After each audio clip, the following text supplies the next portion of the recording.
আজকের গল্পটা হচ্ছে বেস্ট ফ্রেন্ডকে নিয়ে, যারা একই পাড়ায় একই সাথে বড় হয়েছে, একই স্কুলে একই ক্লাসে লেখাপড়া করেছে।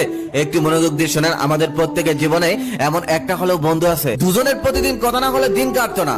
যে যেখানেই থাকুক না কেন, সারাদিনের সিক্রেট কথাগুলো শেয়ার না করতে পারলে তাদের রাতে ঘুমিয়ে আসতো না। এভাবেই তাদের বন্ধুত্ব 10টি বছর কেটে গেল। আর একটি বন্ধু 10 বছর টিকে থাকা, এটা কোনো সহজ কথা নয়। তাদের দুজনের মধ্যে একজনের নাম সিধু, যে ছিল হিন্দু, আরেকজন হলো আদি, যে হলো মুসলিম। তারা দুজন ধর্মীয় দিক থেকে ভিন্ন হলেও তাদের বন্ধুত্বের মধ্যে এটা নিয়ে কোনো প্রভাব ছিল না। তারা একই সাথে কলেজে উঠলো আর একই কলেজে ভর্তি হলো। বলে রাখা ভালো, সিধু ছিল একটু শান্ত স্বভাবের, লজ্জার ভাবটা একটু বেশি ছিল তার। আদি আবার ছিল এদিকে বিপরীত, খুবই চালাক। সে খুব সহজেই সে যে কারোর সাথে মিশে যেতে পারতো। কলেজ জীবনে আদি একটা মেয়ের সাথে সম্পর্কে জড়িয়ে পড়ে। আদি মেয়েটাকে অনেক ভালোবাসতো, তবে মেয়েটা আদিকে ভালোবাসতো না, আদির সাথে শুধু টাইম পাস করতো। সিধু একটু বোকা টাইপের হলেও মেয়েটাতে ভালো না, এটা সে খুব ভালোভাবেই জানতো।